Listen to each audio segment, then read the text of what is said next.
আপনাদের সবাইকে আমন্ত্রণ জানাচ্ছি 24 ফেব্রুয়ারি মঙ্গলবারের আলোচনায়।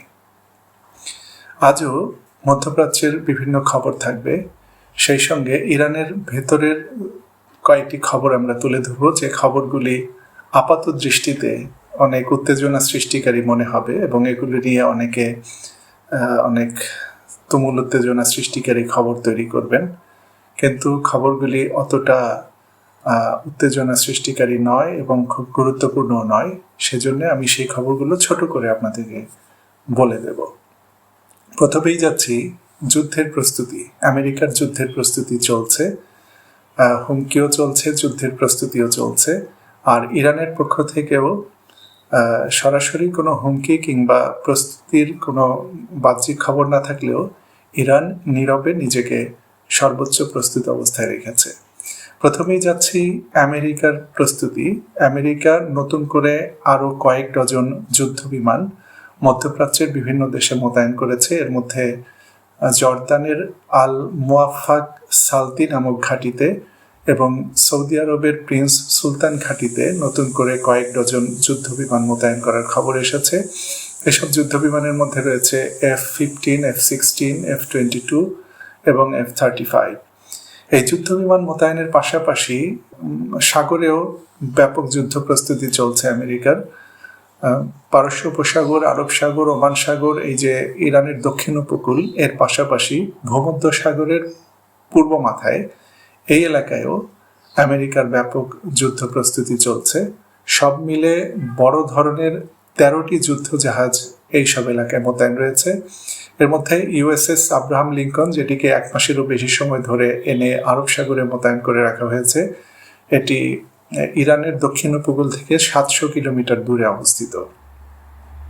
যদিও 700 কিলোমিটার দূরে এটি ইরানের ক্ষেপণাস্ত্রের আওতায় রয়েছে এবং ইরান বলেছে যে হামলার শিকার হলে সে এবার যুদ্ধ জাহাজ ডুবিয়ে দেবে। ইরানের সুপ্রিম লিডার নিজে বলেছেন যে আমেরিকার বিমানবাহী রণতরী সত্যি একটি ভয়ঙ্কর যুদ্ধাস্ত্র, কিন্তু এর চেয়েও ভয়ঙ্কর হচ্ছে সেই অস্ত্র যা এই যুদ্ধ বিমানকে সাগরের তলদেশে পাঠিয়ে দিতে পারবে।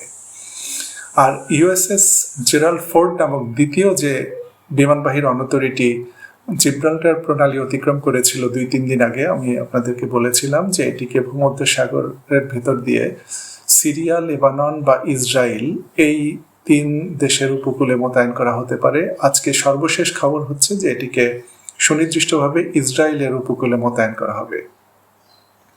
এখান থেকে দূরপাল্লার ক্ষেপণাস্ত্র ব্যবহার করে ইরানে হামলা তো চালানো যাবেই, সেই সঙ্গে এই বিমানবাহী রণতরীর মূল কাজ হবে ইরানি ক্ষেপণাস্ত্র প্রতিহত করা। অর্থাৎ ইরান থেকে আমেরিকা যদি ইরানে হামলা করে, ইরান তো বলেই দিয়েছে যে সে সর্বপ্রথম ইসরায়েলে পাল্টা হামলা চালাবে। তো সেই ক্ষেপণাস্ত্রের শক্তি গত বছরের জুন মাসে দেখা গিয়েছিল। ইরান থেকে ইসরায়েলে যাওয়ার পথে সৌদি আরব, জর্দান, ইরাক এইসব দেশ হয়ে ইরানি ক্ষেপণাস্ত্রগুলোকে যেতে হয়েছে। তো এই সব দেশে মার্কিন আকাশ প্রতিরক্ষা ব্যবস্থা মোতায়েন রয়েছে।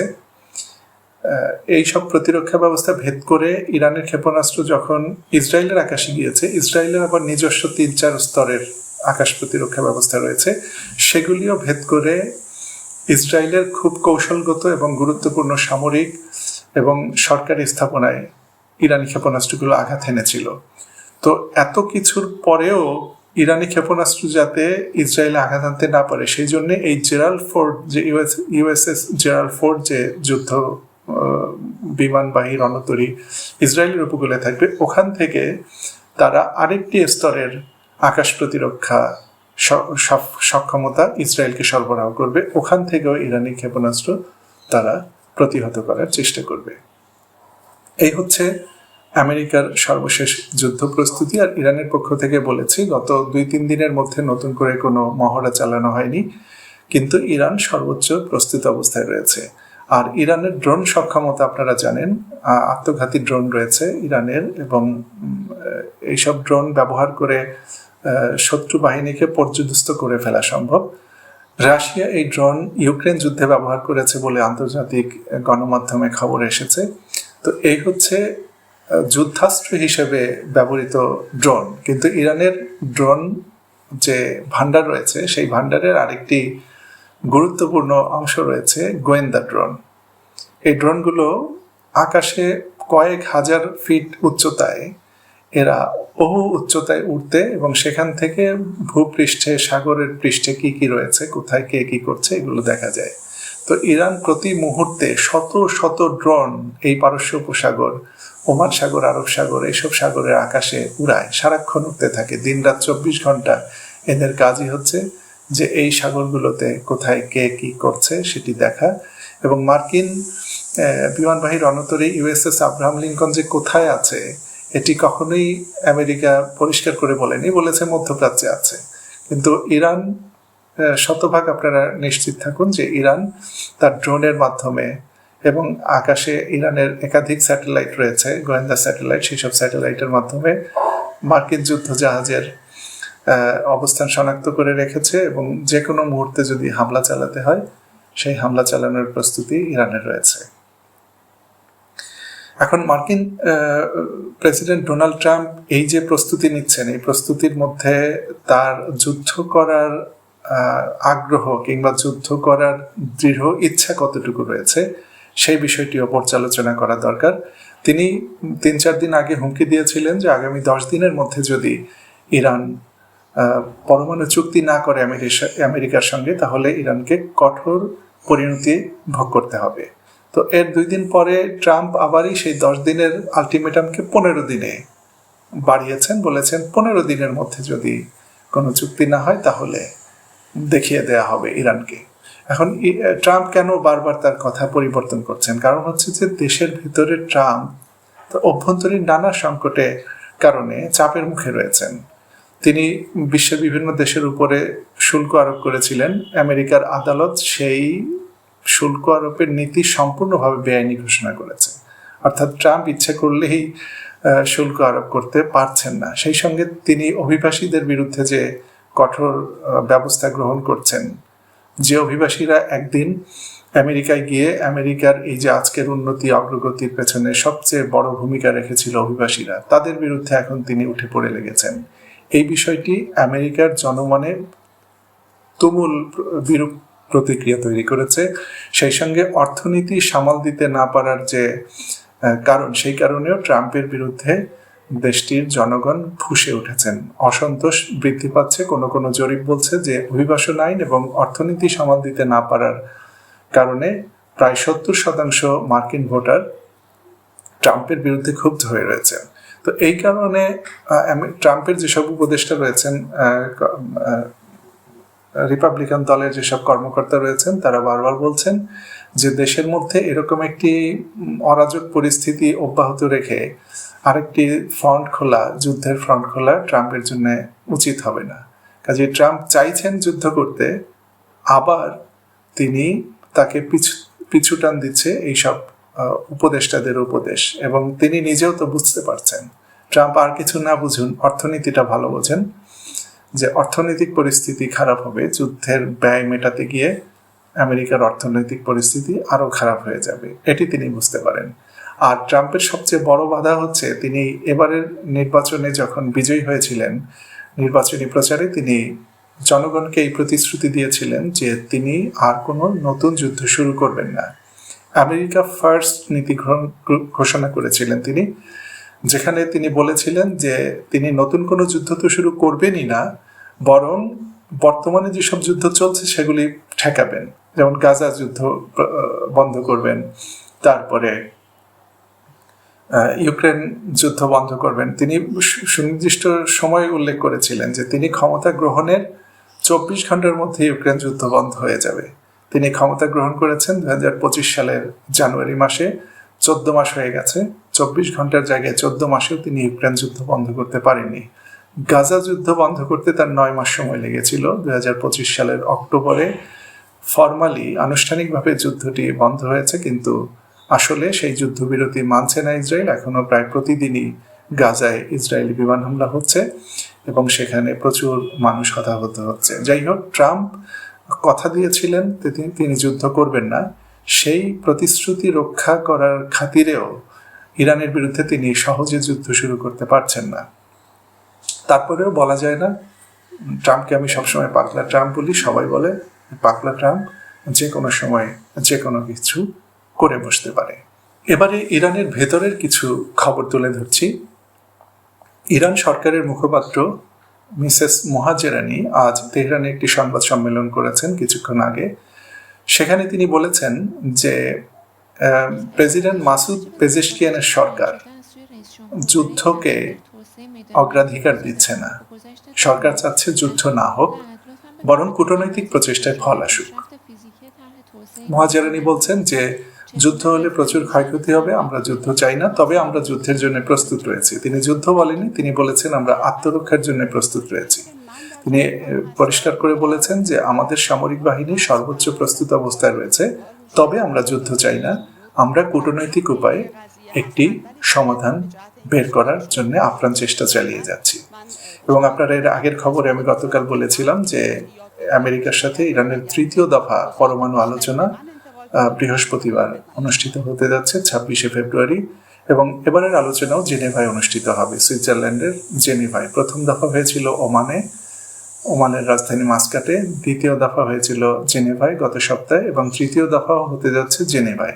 এবং জেনেভার এই আলোচনার আগে, এর আগের দুই দফা আলোচনায় কোনো লিখিত ডকুমেন্ট কোনো পক্ষের হাতেই ছিল না।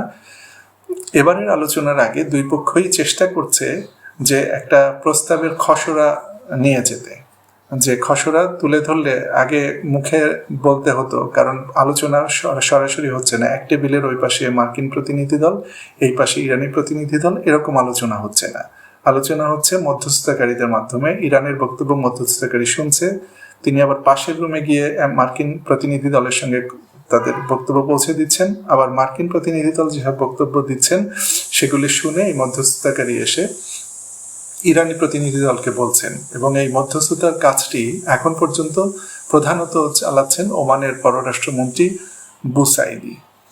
তো এবার যেহেতু লিখিত ডকুমেন্ট নিয়ে যাচ্ছে ইরান এবং আমেরিকা, তাহলে মধ্যস্থতাকারীর কাজ অনেকটা সহজ হবে। প্রত্যেকে তার লিখিত ডকুমেন্ট যখন তুলে ধরবে, কারণ মৌখিক বক্তব্য আদান প্রদান করতে গেলে অনেক সময় একটু পরিবর্তিত হয়ে যেতে পারে, কিন্তু এবার লিখিত ডকুমেন্ট নিয়ে আলোচনা হবে এবং আশা করা হচ্ছে যে এই আলোচনায় একটা ফল হবে। এবং ইরান আমেরিকাকে প্রস্তাব দিয়েছে উইন উইন স্ট্র্যাটেজি, অর্থাৎ তুমিও জিতবে আমিও জিতবো, যুদ্ধ করার প্রয়োজন নেই, আসো আলোচনা করি। তবে ইরানের পক্ষ থেকে এই কথার সঙ্গে এই কথাও বলা হচ্ছে যে আমরা যুদ্ধ করতে চাই না, কিন্তু যুদ্ধের জন্য আমরা প্রস্তুত রয়েছি। আচ্ছা, ইরানের পরের খবর হচ্ছে ইরানের ইস্পাহান প্রদেশের খোমেইন শহর নামক একটি ছোট্ট শহর, সেখানকার একটি ফলের বাজারের উপরে একটি হেলিকপ্টার ভেঙে পড়েছে আজ। হেলিকপ্টারটিতে একজন পাইলট ছিলেন, একজন পাইলট যিনি ছিলেন তিনি প্রশিক্ষক, এবং পাইলট ছিলেন তরুণ ক্যাডেট। এই দুইজনই শাহাদাত বরণ করেছেন, নিহত হয়েছেন। এবং যেখানে হেলিকপ্টারটি ভেঙে পড়েছে ওখানকার দুজন ফল বিক্রেতাও দুঃখজনকভাবে নিহত হয়েছেন। ইরানের সশস্ত্র বাহিনীর পক্ষ থেকে বলা হয়েছে যে এই দুর্ঘটনার কারণ অনুসন্ধানে তদন্ত কমিটি গঠন করা হয়েছে, তদন্তের পর বলা যাবে যে কেন হয়েছে। তবে তারা প্রাথমিকভাবে ধারণা করছেন যে যান্ত্রিক ত্রুটির কারণে হেলিকপ্টারটি বিধ্বস্ত হয়েছে। এই খবরটিকে রংচং লাগিয়ে অন্যভাবে তুলে ধরা যায়, কিন্তু বাস্তবতা হচ্ছে এই। ইরানের অভ্যন্তরীণ আরেকটি খবর হচ্ছে যে ইরানের রাজধানী তেহরানের কাছে পারদিস নামক স্থানে একটি মহাসড়ক নির্মাণের কাজ চলছে, আপনারা ছবিতে দেখতে পাচ্ছেন। এই মহাসড়ক নির্মাণের কাজের অংশ হিসেবে আজ ইরান সময় বেলা 2টা থেকে সন্ধ্যা 6টা পর্যন্ত কিছু নিয়ন্ত্রিত বিস্ফোরণ ঘটবে। এই সড়ক নির্মাণ কর্তৃপক্ষের পক্ষ থেকে একটি নোটিশ ঘোষণা করা হয়েছে এবং বলা হয়েছে যে এই অঞ্চলের আশপাশে যারা বসবাস করেন তারা আতঙ্কিত হবেন না, নিয়ন্ত্রিত কিছু বিস্ফোরণ এখানে ঘটবে, সেই শব্দে আতঙ্কিত হওয়ার কিছু নেই। এখন এই খবরটি নিয়েও কিন্তু রং চং লাগিয়ে অনেক ফুলিয়ে ফাঁপিয়ে খবর তৈরি করা যাবে যে ইরানের অমুক জায়গায় বিস্ফোরণ, সন্দেহজনক বিস্ফোরণ, কি হলো, তাহলে কি হামলা হলো কিনা, এরকম খবর অনলাইনে অনেকে এ ধরনের খবর ছড়ানোর চেষ্টা করবে। এটি নিয়েও আতঙ্কিত হওয়ার কিছু নেই। ইরানের অভ্যন্তরীণ সর্বশেষ যে খবরটি নিয়ে কথা বলবো সেটি হচ্ছে, আপনারা গত 2-3 দিন ধরে শুনছেন যে ইরানে বিশ্ববিদ্যালয়ের শিক্ষার্থীরা আবার নতুন করে সরকারের বিরুদ্ধে রাস্তায় নেমে গেছে। জেনজি আবার বিক্ষোভে ফেটে পড়েছে, একেবারে আবার সরকার বিরোধী দাঙ্গা, মানে বিরোধী বিক্ষোভ চাঙ্গা হয়ে উঠছে। কিন্তু আসলে খবরটি যেভাবে তুলে ধরা হচ্ছে সেরকম নয়। সেটি হচ্ছে যে, আপনারা জানেন যে বিবিসি নামক একটি সংবাদ সংস্থা রয়েছে, এটির বয়স প্রায় 100 বছর। এটির কাজই হচ্ছে বিভিন্ন জায়গায় ব্রিটিশ সাম্রাজ্যবাদ এবং এখনকার মার্কিন সাম্রাজ্যবাদ এর বিরুদ্ধে যদি কোনো শক্তিকে দেখা যায় সেটিকে দমন করা। অর্থাৎ কোনো শান্তিপূর্ণ দেশে শান্তি বিরাজ করুক, ভালো থাকুক কোনো এলাকায়, এটি তারা চায় না। যেমন বাংলা ভাষাভাষীদের জন্য তাদের বাংলা সার্ভিস ছিল, এখনো আছে, রেডিও নেই, সীমিত আকারে তারা টেলিভিশন কার্যক্রম চালায়। কিন্তু দেখুন, বাংলাভাষী জনগোষ্ঠী কত? বাংলাদেশেই আছে 18 কোটি, ভারতের পশ্চিমবঙ্গে আছে আরো 18 কোটি, 36 কোটি, সারা বিশ্বে মিলে প্রায় 40 কোটি বাংলা ভাষাভাষী জনগোষ্ঠী রয়েছে। এই জনগোষ্ঠীর জন্য তাদের কিন্তু 24 ঘন্টার কোনো টেলিভিশন কার্যক্রম নেই। কিন্তু ফার্সি ভাষাভাষী জনগোষ্ঠী কত? ফার্সি ভাষাভাষী জনগোষ্ঠী হচ্ছে, ইরানে আছে এখন 7 থেকে 8 কোটি, এবং ইরানের আশপাশে আফগানিস্তানে, তারপরে উজবেকিস্তানে, এইসব কয়েকটি দেশে সর্বোচ্চ মিলে আর হয়তো 4-5 কোটি ফার্সি ভাষাভাষী জনগোষ্ঠী রয়েছে। অর্থাৎ টোটাল মিলে 8-5-13 থেকে 15 কোটি ফার্সি ভাষাভাষী মানুষ রয়েছে। এদের জন্য বিবিসি 24 ঘন্টা টেলিভিশন কার্যক্রম রয়েছে, এবং সারাক্ষণ এই টেলিভিশন চ্যানেল থেকে ইরানের ইসলামী সরকার বিরোধী প্রচারণা চালানো হয়। কোথাও মানে পান থেকে চুন খসলেই সঙ্গে সঙ্গে এরা ব্যাপক সরকার বিরোধী খবর ছড়িয়ে দেওয়ার চেষ্টা করে। সেই সঙ্গে ইরান ইন্টারন্যাশনাল নামে একটি চ্যানেল আছে, এই চ্যানেলটিও লন্ডন থেকে চালানো হয়। এর প্রধান অর্থদাতা হচ্ছে সৌদি আরব। তো এই চ্যানেলগুলোতে সারাক্ষণ এমন একটা ভাব তৈরি করা হয় যে ইরান ধ্বংস হয়ে গেছে, ইরানের সরকার পড়ে যাচ্ছে, ইরানের অর্থনীতি নাজুক হয়ে পড়েছে, ইরান রসাতলে চলে গেছে, এই দেশটির আর কিছু নেই বললেই চলে। ইরানের দাঙ্গা হলো সরকার বিরোধী দাঙ্গা ডিসেম্বর মাসের শেষে এবং জানুয়ারি মাসের শুরুতে। এই বিক্ষোভ অনেকটাই নিয়ন্ত্রিত হয়ে গেছে, এখন আর বিক্ষোভের কথা শোনা যায় না। বেশ কিছু হতাহত হয়েছে, কয়েক হাজার মানুষ নিহত হয়েছে, যেটি দুঃখজনক। কিন্তু এটির ইরানে একটি কালচার রয়েছে যে কোনো মৃত্যুর 40 দিনের মাথায় 40-এর আয়োজন করা হয়। এখন এই বিক্ষোভের 3-4 দিন আগে থেকে বিবিসি ফার্সি, আমি নিয়মিত বিবিসি ফার্সির ওয়েবসাইটটা দেখি এবং এদের লাইভ সম্প্রচার আমি মাঝে মধ্যে ওয়েবসাইট থেকে দেখার চেষ্টা করি। এরা 3-4 দিন আগে থেকে এরকম ভাবে বলা শুরু করলো যে 40-কে সামনে রেখে কি আবার ইরান উত্তাল হয়ে উঠতে পারে, আবার কি ইরানে বিক্ষোভ দেখা দিতে পারে, বিশ্ববিদ্যালয়ের শিক্ষার্থীরা কি করবে 40-কে সামনে রেখে। তো দেখুন, উত্তেজনা সৃষ্টি আর কাকে বলে। তো এই ধরনের উত্তেজনা সৃষ্টিকারী খবরে কিছু শিক্ষার্থী যাদের বয়স কম, তারা হয়তো কোথাও 2-4টা জায়গায় বিক্ষোভ করেছিলেন এবং 1-2 দিন এই বিক্ষোভ অব্যাহত ছিল। এখানে যে ধরপাকড় চালানো হয়েছে, রাষ্ট্রীয় বাহিনী এখানে নির্যাতন করেছে, দমনপীড়ন চালিয়েছে, এরকম কোনো খবর কিন্তু আসেনি।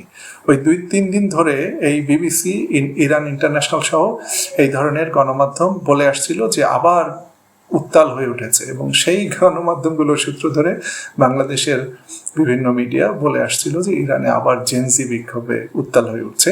কিন্তু গতকাল থেকে আমি এই খবরগুলো আর দেখছি না, এমনকি বিবিসি ফার্সির ওয়েবসাইটই এখন এই ধরনের কোনো খবর আর নেই। অর্থাৎ এটি ছিল সাময়িক একটি বিষয়, হয়তোবা বিশ্ববিদ্যালয়ের শিক্ষার্থীরা 40 উপলক্ষে এক জায়গায় সমবেত হয়ে কিছু বলার চেষ্টা করছিল, বা সত্যি সত্যি হয়তো বিক্ষোভ ছিল, কিন্তু সেটি এরকম কোনো ব্যাপার ছিল না যে ব্যাপক বিক্ষোভে উত্তাল হয়ে উঠেছে ইরানের তরুণ সমাজ। আরো কিছু খবর ছিল, ভিডিওর লেন্থ লম্বা হয়ে যাচ্ছে দেখে আজ এখানে বিদায় চাইছি। আপনারা ভালো সুস্থ থাকুন, আর ভিডিওটি ভালো লাগলে লাইক না দিয়ে যাবেন না। আপনাদের প্রত্যেকের সুন্দর, সুস্থ, সুখময় জীবন কামনা করছি। আল্লাহ হাফেজ।